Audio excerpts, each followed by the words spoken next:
Bismillahirrahmanirrahim. Assalamualaikum warahmatullahi wabarakatuh.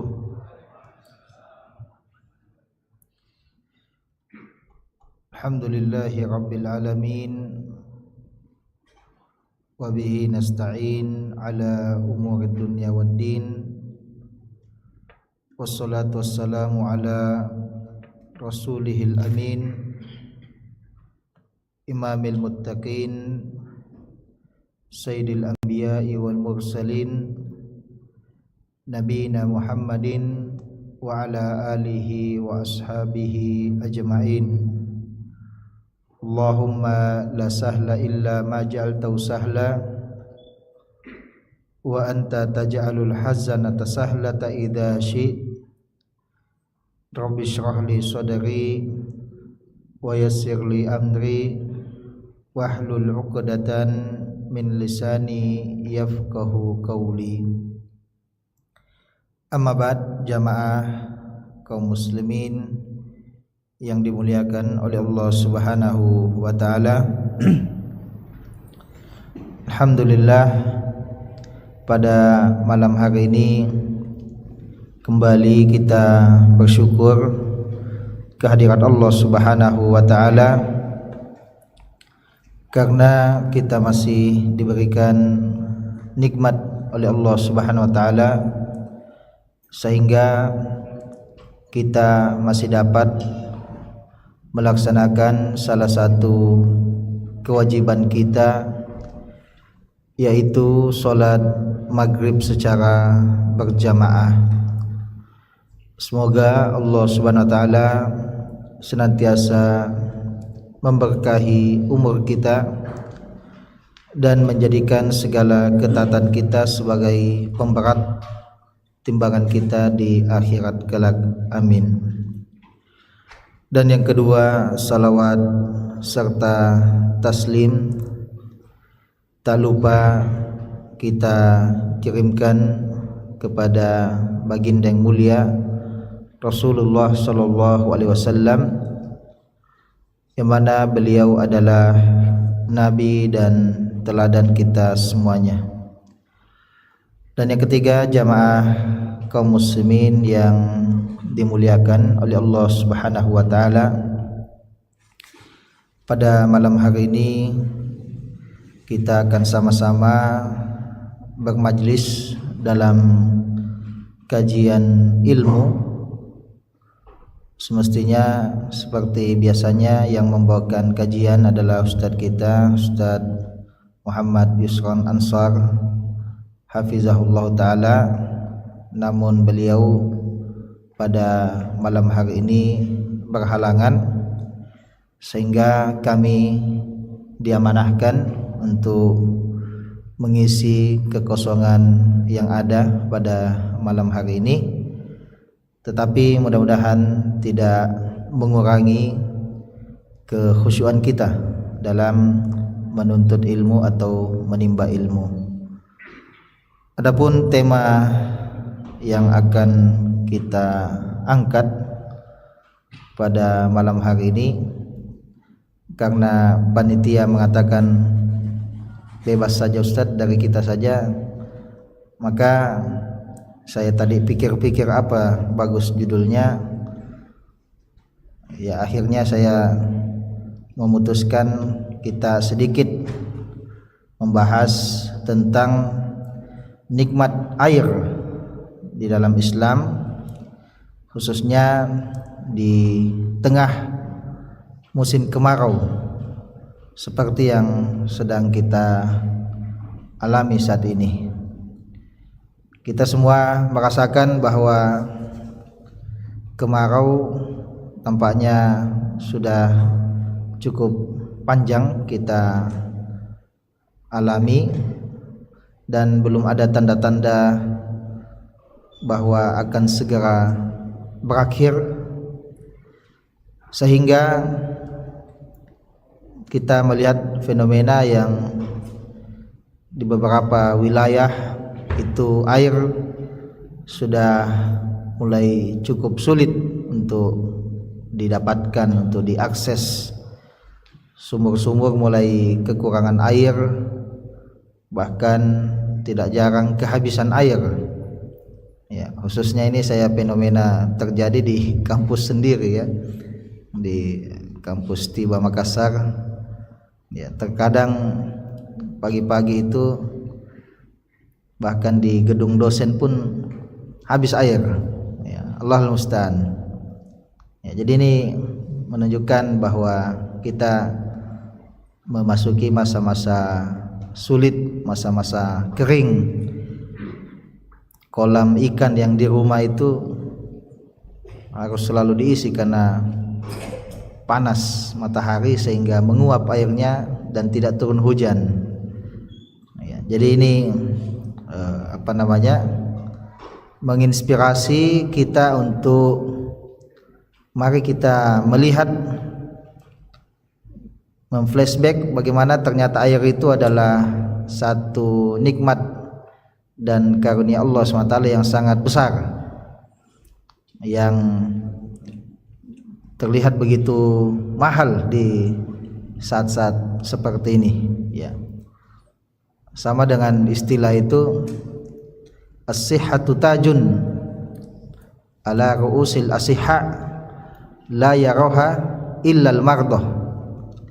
Artinya sehat itu adalah mahkota. Mahkota ini ada di kepalanya orang-orang yang sehat. Ya, jadi kita ini alhamdulillah dalam keadaan sehat-sehat semua.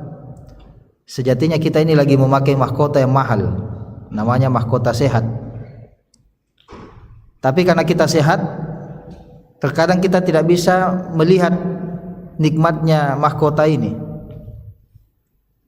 Siapa yang bisa melihat nikmatnya mahkota ini? La yaroha illal mardo. Yang bisa melihatnya cuma orang sakit saja ya.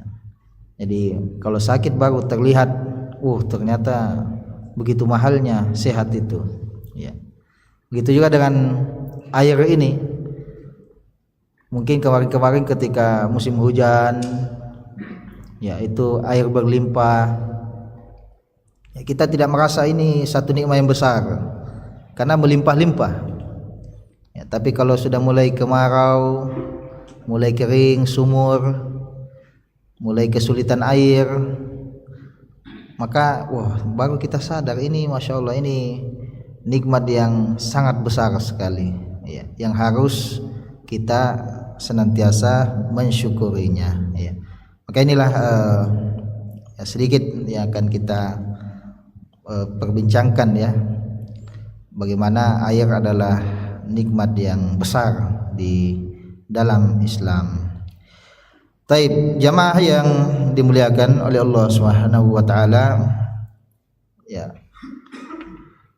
Kami ambil potongan-potongan saja. Jadi ya mungkin kalau tidak terlalu berpola ya mohon dimaklumi saja ya.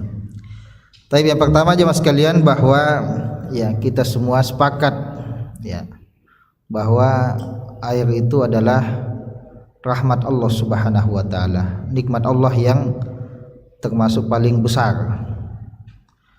Bahkan di dalam Al-Qur'an jelas-jelas Allah SWT mensifati air itu sebagai rahmat. Yang dimaksud sini adalah air hujan ya, tetapi bisa dikiaskan pada seluruh sumber-sumber air ya. Allah SWT berfirman, contohnya dalam surat Al-A'raf, wa huwa alladhi yursilu riyaha busyran baina yaday rahmatih ya, artinya dialah Allah SWT yang mengirimkan angin sebagai kabar gembira akan datangnya rahmatnya ya. Maksudnya apa? Rahmat di sini adalah hujan ya, jadi kalau mau hujan itu ada muqaddimahnya ya, ada angin, ada awan mendung ya. Syahidnya di sini Allah Subhanahu wa taala mensifati air sebagai rahmat ya. Jadi ini jamaah sekalian, ini rahmat yang sangat besar ini dari Allah Subhanahu wa taala, ya, air yang kita minum. Ya, kemudian apa lagi? Air itu bisa menumbuhkan buah-buahan yang kita makan. Ya, sumber vitamin, sumber energi. Ya, Allah SWT melanjutkan, hatta idza aqallat sahaban siqala suknahu li baladin mayyit fa anzalna bihil ma fa akhrajna bihi min kulli tsamarat. Ya, sampai ketika telah terkumpul awan yang tebal, maka kami arahkan awan ini ke satu tempat wilayah yang mayit, yang sedang mati, tandus. Kemudian fa'anzalna bihil ma, kami turunkan hujan atau air. Ya. Fa'akhrajna bih, maka kami keluarkan dengannya, dengan air tersebut, min kullis samarat, dari berbagai macam buah-buahan. Ya. Jadi ini nikmat yang sangat besar dari Allah Subhanahu wa taala. Nah, ya, belum lagi bahwa air ini juga sebagai sumber minum kita. Ya. Manusia itu, tadi saya coba baca-baca, manusia itu bisa hidup bertahan tanpa makan 1 bulan. Ya. Tanpa makan masih bisa hidup 1 bulan. Tapi kalau tanpa air maksimal katanya itu satu minggu saja, 1 pekan saja. Ya. Jadi kita itu lebih urgent air itu daripada makanan. Ya. Jadi sebagai minuman kita. Ya, ini juga ditegaskan oleh Allah SWT dalam surat lainnya, huwallazi anzala minas sama'i ma'a lakum minhu syarabu wa minhu sajarun fihi tusimun. Ya, artinya dialah Allah SWT yang menurunkan dari langit air. Ya, jelas di sini ma itu air. Bahasa Arabnya air adalah ma. Ya. Lakum minhu syarab, sebagiannya menjadi minuman bagi kalian. Ya. Jadi bisa diolah, ya, mengisi sumur-sumur, mengisi sumber-sumber air gunung, ya, kemudian diolah, kemudian bisa kita minum.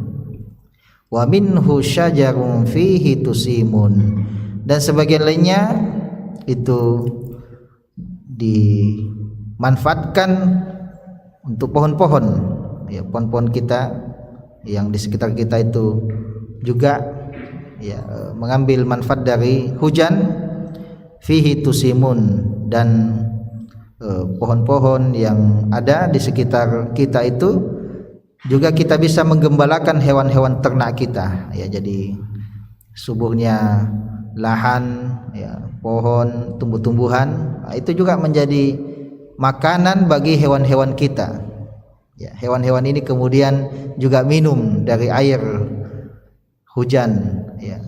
Kemudian hewan ini nanti kita makan juga, kita sembelih, kita makan. Ya, jadi memang air ini adalah sumber kehidupan.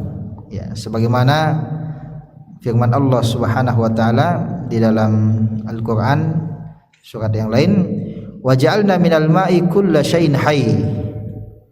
Ya, artinya, dan kami jadikan dari air itu segala sesuatu menjadi hidup. Ya, jadi sumber kehidupan ini memang air ini. Ya.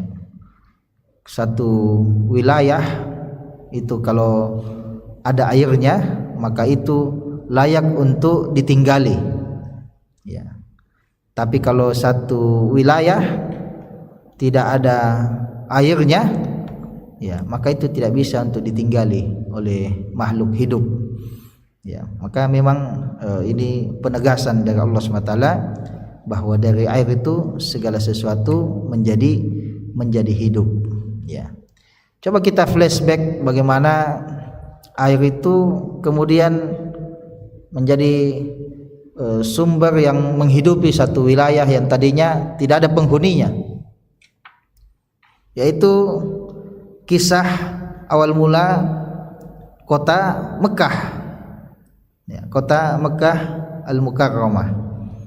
Ya, kita semua kenal Mekah, ya, dengan Ka'bah yang ada di dalamnya, Masjidil Haram, ya, yang menjadi pusat kaum muslimin satu dunia, itu di kota Mekah, ya. Kita flashback bagaimana kota Mekah dahulu di zamannya Nabiullah Ibrahim alaihissalam, ya.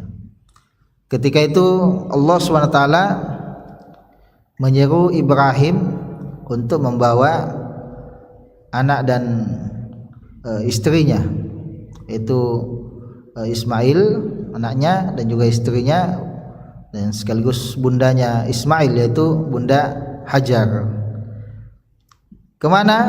Ke satu lembah yang ketika itu masih tandus, yaitu di Mekah, lebih tepatnya di Ka'bah saat ini, ya. Dibawalah Bunda Hajar dan juga Ismail kecil waktu itu, kemudian tibalah di tempat itu yang mana tidak ada penghuni, tidak ada siapa-siapa, hanya satu lembah yang gersang, yang tidak ada bahkan hewan-hewan pun mungkin tidak ada. Singkat kata, Allah SWT menguji nabinya Ibrahim dan juga menguji Bunda Hajar. Allah SWT menyeru dan memerintahkan Ibrahim untuk meninggalkan Bunda Hajar dan juga Ismail kecil, ya, kita semua tahu kisahnya, ya. Maka kemudian akhirnya tibalah waktunya Ibrahim meninggalkan Bunda Hajar dan Ismail di tempat tersebut, ya. Berlalulah Ibrahim, Bunda Hajar memanggil, wahai Ibrahim, kenapa engkau tinggalkan kami di sini? Tidak ada apa-apa ini, ya. Ini lembah yang kosong, ya, tidak ada penghuni, ya. Tapi Ibrahim karena ini adalah perintah Allah, jalan saja terus, ya. Kemudian akhirnya ketika Ibrahim tidak bergeming dan terus melangkahkan kakinya sesuai perintah Allah, akhirnya disitulah Bunda Hajar mengatakan, Allahu amaraka bihada, wahai Ibrahim, apakah Allah yang memerintahkanmu melakukan seperti ini kepada kami? Ya, maka kemudian Ibrahim mengatakan, ya, ini adalah perintah Allah Subhanahu wa taala, ya. Maka kemudian di situ juga muncul sifat tawakal yang begitu tinggi, keimanan, kepercayaan, keyakinan yang begitu dahsyat dari Bunda Hajar alaihassalam, ya. Beliau mengatakan apa? Idzan layyudayyi'ana, ya. Kalau begitu, kalau memang ini perintah Allah, maka pastilah Allah SWT tidak akan menyia-nyiakan kita di sini, ya. Tidak mungkin orang bertakwa itu tidak mungkin ditinggalkan oleh Allah, yakin, ya. Tidak mungkin itu kita rajin sholat, kita rajin sedekah, kita tidak pernah susahi orang, zalimi orang, tidak mungkin kita ditelantarkan oleh Allah Subhanahu wa taala, tidak mungkin. Allah itu tidak buta, Allah itu tidak tidur, Allah itu tidak tuli, ya. Allah Subhanahu wa taala itu melihat hambanya, dan orang baik itu tidak mungkin ditelantarkan, ya. Maka itu Bunda Hajar mengatakan, idzan la yudayyana, kalau memang ini perintah Allah, kita taat kepada Allah, Allah pasti tidak akan menyanyiakan kita, ya. Pasti Allah bukakan jalan. Ya, sama juga ketika Rasulullah itu baru pertama terima wahyu, itu kan beliau ketakutan itu, ya. Masuk ke rumahnya, ada istrinya Khadijah, ya. Kemudian Rasulullah kan khawatir, laqad khasyitu ala nafsi, aku takut atas diriku, apa ini yang terjadi ini menakutkan, ya. Saya gelisah, saya khawatir, apa ini, ya. Maka kemudian disitulah, ya, Khadijah, seorang istri yang luar biasa, menenangkan Rasulullah, ya. Kemudian Khadijah mengingatkan bahwa, wahai suamiku, sesungguhnya engkau ini orang baik, ya, engkau itu suka menyambung tali silaturahim, engkau itu suka menolong orang, engkau itu suka membantu orang, ya. Dan tidak mungkin orang seperti engkau ini disia-siakan oleh Allah SWT, ya. Jadi ditenangkan, wahai suamiku, engkau ini orang baik. Tidak mungkin Allah itu, ya, menjadikan orang baik seperti engkau ini, ya, mendapatkan sesuatu yang buruk, ya, kira-kira seperti itu, ya. Maka ya itu tadi, ya, bagaimana kita itu, ayo kita bertakwa saja kepada Allah, ya, berbuat baik saja di dunia ini, ya, jangan khawatir, ya, jangan khawatir, selalu ada jalan dari Allah Subhanahu wa taala, ya, selalu akibat yang baik itu bagi orang yang bertakwa, ya. Kembali lagi, maka kemudian, ya, singkat kata, pergilah Ibrahim, tertinggallah Bunda Hajar dan Ismail, ya. Akhirnya habislah mungkin perbendaharaan air, maka butuhlah air, ya, dan juga Ismail tampaknya sudah menangis, ya, kehausan. Maka kemudian disitulah Bunda Hajar mencari air, ya, naiklah ke satu bukit disebut dengan Bukit Sofa, ya, naiklah Bunda Hajar ke Bukit Sofa, ya, cari mana ke air ini, tidak ada, melihat ke kanan, ke kiri, ke depan, ke belakang, kosong, tanah yang tandus, ya. Kemudian, ya, ini ikhtiar, berusaha, ya, akhirnya turun, ya. Maka tibalah di Bukit Marwa, naik lagi ke Bukit Marwa, lihat kanan kiri depan belakang tidak ada air, ya, balik lagi ke Sofa, balik lagi ke Marwa sampai tujuh kali, ya. Ini kalau kita umroh atau haji ada namanya sa'i, ya, itu flashback itu, ya, flashback kisah Bunda Hajar ketika itu, ya. Maka kemudian hingga 7 kali tiba di Bukit Marwah, ya, akhirnya terpancarlah air, ya, terpancarlah air, ya, yang di dekat Ismail ketika itu, yang mana itu adalah air apa yang muncul itu? Air Zam-Zam, ya, air Zam-Zam, ya. Jadi air Zam-Zam itu awal kisah munculnya itu, ya. Maka dikumpulkanlah oleh Bunda Hajar, ya. Ini jemaah sekalian, muncul air, ya, akhirnya bisa bertahan hidup, ya. Kemudian tidak lama, ya, ada kafilah yang datang ke tempat itu, ya. Kalau tidak salah kafilah dari Yaman, ya.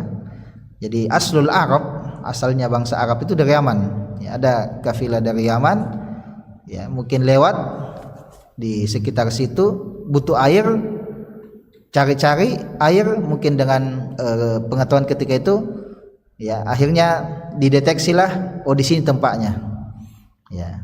Maka kemudian akhirnya mereka tibalah di sumber air Zam-Zam ketika itu, kemudian mereka minta izin, ya, untuk mengambil air, ya. Singkat kata, ya, ternyata akhirnya, ya, mereka tinggal di situ, ya. Lambat laun akhirnya tumbuhlah menjadi satu masyarakat dan kemudian berkembang hingga saat ini, ya. Jadi syahidnya bahwa sumber kehidupan, ya, sumber kehidupan, ya, kalau ada air maka insyaallah bisa hidup, ya. Wa ja'alna minal ma'i kulla syai'in hayy. Allah SWT mengatakan, dan kami jadikan dari air itu setiap sesuatu menjadi hidup, ya. Dalam tafsir Qurtubi, ya, ada 3 takwilannya atau tafsirannya tentang ayat ini. Ahaduha annahu khalaqa kulla syai'in minal ma', ya. Yang pertama, bahwa yang dimaksud dari ayat ini bahwa segala sesuatu tercipta memang dari air, ya. Segala sesuatu tercipta memang dari air, ya. Dan kita manusia dari air, ya. Khuliqa mimma inda dafik, ya. Allah SWT berfirman, ya, bahwa manusia itu tercipta dari ma dafik, air yang terpancar, ya. Jadi asal kita memang dari air, ya. Nah, ya, air yang terpancar yang dimaksud adalah mani, ya. Ini aslul insan, ya, ini asal kita semua, ya. Berkaitan dengan asal ini jamaah sekalian, asal usul kita, ya, kami mengingat dulu ada guru kami ketika di pondok, ya, nasihatnya masih terngiang sampai sekarang. Ya, apa kata beliau? Ya, kita itu manusia, kenapa sih kita itu harus sombong? Ya, kenapa kita itu takabur, merasa besar? Ya, padahal kita dulu itu hanyalah dari air mani saja. Ya, sesombong-sombongnya kita ini, ngaca kok. Ya, istilahnya mungkin ngaca kok. Kamu dulu itu apa? Kamu cuma air mani saja. Ya, kok kamu kemudian menentang Allah Subhanahu Wa Taala? Kamu kemudian pongah di atas muka bumi, atau bahkan ada yang seperti Fir'aun yang mengaku sebagai Tuhan. Dulu kau itu air ji. Ya, mungkin istilah seperti itu. Dulu kau itu cuma air saja, ya, gitu ya. Bahkan ya Ustadz kami itu mengatakan, ya, justru ya kita itu asal usulnya manusia itu bisa dikata lebih hina daripada asal usulnya ayam. Ya, kalau ayam itu kan apa asal usulnya telur, ya, telur itu masih lebih berharga lah, ya, bisa dijual kan di pasar itu, ya, itu telur bisa dijual, ada harganya. Kalau mani antum kumpulkan 1 liter mani, siapa yang mau beli itu? Tidak ada yang mau beli, ya, seperti itu. Jadi ya kenapa manusia itu sombong gitu, ya, kenapa kibar, ya, takabur di atas muka bumi ini, padahal dulu kita cuma air saja, ya, seperti itu. Ya, ini muhasabah buat kita semuanya ini, ya. Allah ingatkan itu, ya, khuliqa min ma'in dafiq, kita hanyalah, ya, air saja yang terpancar, ya, seperti itu. Nah, ya, kemudian yang kedua tafsirannya, ya, bahwa yang dimaksud ayat ini hibzu hayati kulli syai'in bil ma', ya, bahwa terjaganya kehidupan ini dengan air, ya. Kalau ada air maka kehidupan akan terus berlangsung, ya, insyaallah. Selama ada air kita masih bisa hidup, ya, insyaallah taala. Nah, kemudian takwilan yang ketiga, waja'alna mimma isulbi kulla syai'in hayy, ya, yang lebih spesifik lagi takwilan ketiga, bahwa kami jadikan dari air sulb, ya, air sulb ini maksudnya adalah mungkin mani, ya. Jadi manusia itu tercipta dari air mani, ya. Ini takwilannya. Jadi yang pertama itu lebih umum, semua makhluk, ya, bahkan hewan juga masuk, ya. Kemudian yang kedua maksudnya adalah keberlangsungan, ini maknanya semua benar ini, ya. Kemudian yang ketiga manusia, lebih spesifik manusia itu tercipta dari air. Nah, taib. Kemudian jamaah yang dimuliakan oleh Allah SWT, selanjutnya juga kita ingin mengingatkan bahwa kuasa air itu ada di tangan Allah Subhanahu wa Ta'ala, ya, artinya yang mengendalikan air itu adalah Allah Subhanahu wa Ta'ala. Kalau Allah SWT berkehendak, ya, maka akan terpancarlah, mengalirlah air, ya. Kalau Allah berkehendak, Allah tahan air tidak mengalir, maka siapa yang bisa mengalirkannya? Tidak ada, ya. Inilah yang kemudian di dalam surat Al-Mulk Allah SWT berfirman di ayat terakhir, Qul ara'aitum in asbaha ma'ukum ghawra famay ya'tikum bima'im ma'in, ya. Yang artinya, katakanlah wahai Muhammad, ya, terangkanlah kepadaku, in asbaha ma'ukum ghawra, kalau airmu itu menjadi kering, ya, famay ya'tikum bima'im ma'in, maka siapa yang bisa mendatangkan air yang mengalir, ya. Kalau Allah berkehendak tahan air, ya, makhluk mana yang bisa mengalirkannya? Tidak ada yang bisa, ya. Itulah Allah SWT yang mengendalikan air. Pada satu masa Allah bisa menahan air, ya. Pada masa yang lain Allah SWT bisa melimpahkan air, bahkan bisa menjadikan air itu sebagai satu tentara, ya. Jadi air itu jundun min junudillah, ya, tentara dari tentaranya Allah Subhanahu wa Ta'ala, ya. Tidak sedikit umat terdahulu atau kaum terdahulu yang dibinasakan dengan apa? Dengan air, ya. Jadi Allah bisa hilangkan air, keringkan, Allah bisa jadikan dia melimpah ruah menjadi sebab azab. Ya, seperti yang dialami satu contoh kaumnya Nabi Nuh alaihissalam, ya. Kalau kita dengar Nuh alaihissalam kisahnya, maka identik dengan apa itu? Dengan kapal, ya, kapalnya Nabi Nuh, ya, alaihissalam. Kenapa ada kapal? Ya karena ada banjir, ya. Banjir itu banjir yang dahsyat yang membinasakan kaumnya Nabi Nuh alaihissalam, ya. Lihat bagaimana Allah SWT, ya, melimpah ruahkan air untuk mengazab kaumnya Nabi Nuh ini, ya. Allah SWT berfirman dalam surah Al-Qamar ayat 11 dan 12, ya. Fa fatahna abwabas sama bima'im munhamir, ya. Wa fajjarna al-ardha uyuna faltaqal ma'u ala amrin qad qudir, ya. Artinya, dan kami ketika azab itu datang, kami bukakan abwabas sama, pintu-pintu langit, ya. Wah, ini langit terbuka semua pintu-pintunya, maka turunlah ma'un hamir, ya, air yang terhambur, ya, ya, turun hujan itu, ya, yang dahsyat, yang luar biasa, ya. Wa fajjarnal arda uyuna, ya, kemudian dari bumi kami pancarkan air yang dahsyat juga, ya. Jadi dibuka dari atas, dari bawah, Allah buka itu pintu-pintu airnya, ya. Faltaqal ma'u ala amrin qad qudir, maka terkumpullah, ya, air dari dua sumber, dari langit dan dari bumi. Inilah yang kemudian, ya, menjadi banjir yang membinasakan kaumnya Nabi Nuh alaihissalam, ya. Jadi ini, ya, kuasa Allah Subhanahu wa taala, ya, Allah yang berkuasa atas air itu. Dan memang alam semesta ini tidak ada pengendalinya kecuali Allah Subhanahu wa taala, ya. Kalau ada yang mengaku-ngaku pawang hujan, ya, aduh, astagfirullahaladzim, ya, sudah 2024 ini, ya, kok masih ada yang percaya lagi, ya, dengan pawang-pawang hujan, ya. Kalau mau turun hujan itu jangan panggil pawang, ya, tapi berdoa, ya, berdoalah kepada Allah Subhanahu wa taala, ya.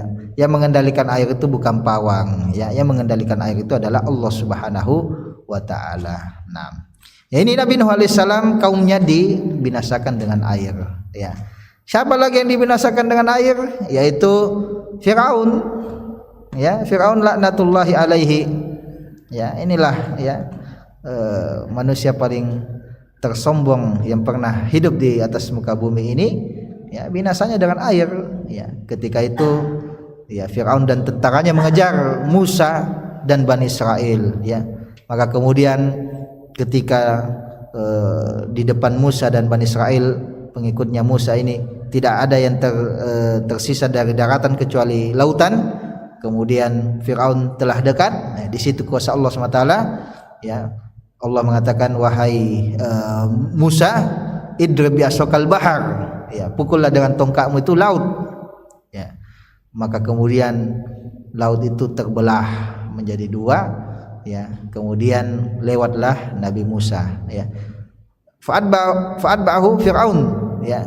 Maka diikuti oleh Firaun dan tentaranya, ya. Sampai kemudian ketika Musa telah berada di tepian sana dan Firaun dan tentaranya masih di tengah-tengah, kemudian Allah SWT tutupkan, ya. Maka disitulah akhir dari Firaun tenggelam, ya, tenggelam, jemaah sekalian, ya. Tenggelam itu apa? Dengan air, ya, seperti itu. Nah, ya, maka janganlah kita sombong ini, ya. Tentara Allah itu banyak, ya. Mulai dari yang paling kecil sampai yang paling besar itu ada, ya. Kalau kita berdosa, taubatlah segera, ya. Seperti itu kan kita juga bisa melihat, ya, kalau banjir datang, ya, tidak sedikit jatuh korban, ya. Ini adalah kuasa Allah SWT, dan, ya, di satu masa bisa datang, ya, seperti tsunami misalnya. Siapa yang bisa menghentikan tsunami kalau datang seperti itu, ya. Ini semua adalah tentara Allah Subhanahu wa taala. Nah, taib. Kemudian jamaah yang dimuliakan oleh Allah SWT, Ya, tersisa berapa menit lagi Ustaz? Ya, sudah mau azan ya. Taib. Kemudian jamaah yang dimuliakan oleh Allah SWT, ya, ini juga termasuk lataif ya, satu faidah yang sangat baik, menarik ya. Saya pernah itu kajian di Masjid Nabawi di majlisnya Syekh Abdul Razak kalau tidak salah. Ya, ini masih saya ingat terus ini. Ya. Apa perkataan beliau? Qala al ulama idza kasurat dzunubuka faskil ma'a. Ya. Yang artinya apa? Ya. Para ulama kita itu mengatakan kalau banyak dosamu kasih minum air. Ya. Kasih minum air. Maksudnya apa? Ya. Ini diangkat dari hadis Nabi SAW ya, sedikitnya. Hadis Nabi SAW, antum tahu kisah apa itu? Kisah Imra'ah Bagiyah, wanita pezina. Ya. Yang ketika itu dia ada di pinggiran sumur melihat ada seekor anjing ya. Maaf, bukan manusia beriman ya, bukan, anjing. Ya, antum kalau marah biasa keluar itu. Ya, namanya anjing terabsen itu. Ya, tapi bukan yang di sini ya, orang tidak berpendidikan ya. Ada anjing yang kehausan, menjulurkan lidahnya ya. Kehausan di pinggir sumur. Tampaknya dia mau minum, tapi dia tidak kuasa untuk mengambil air di dalam sumur karena dalam ya. Wanita pezina ini sekonyong-konyong ya membantunya ya. Ini makhluk kehausan ya, diambilkanlah sepatunya, ditimbakanlah air ya, maka kemudian diminumkanlah seekor anjing tersebut ya. Apa ya? Kemudian ya disebutkan oleh Nabi, Allah SWT mengampuni dosa-dosanya ya, hanya karena memberikan minum pada seekor anjing ya. Apalagi kalau kita itu kasih minum ya manusia ya. Kalau anjing saja diampuni dosa kita, apalagi kalau manusia, apalagi orang beriman, apalagi orang yang sholat di masjid, kulkas itu penuh, habis orang sholat minum, ya Allah ya, betapa banyak itu pahalanya itu ya. Apalagi orang puasa, ya Allah ya, anjing saja dikasih minum itu diampuni dosanya ya. Apalagi kalau kita itu betul-betul ikhlas kasih minum orang beriman ya, kasih minum ya orang yang sholat ya, maka cocok minum di kulkas ini. Tapi ada jisinya itu kah ya? Ada ji, alhamdulillah ya. Semoga Allah berkahi yang sumbang-sumbang ini air di masjid-masjid ya. Habis ini ada rezeki kita dekat ke rumah atas sini, pikir bawa itu air, isi ke kulkas ya. Seperti itu. Idza kasurat dzunubuka faskil ma, kalau banyak dosamu kasih minum air ya.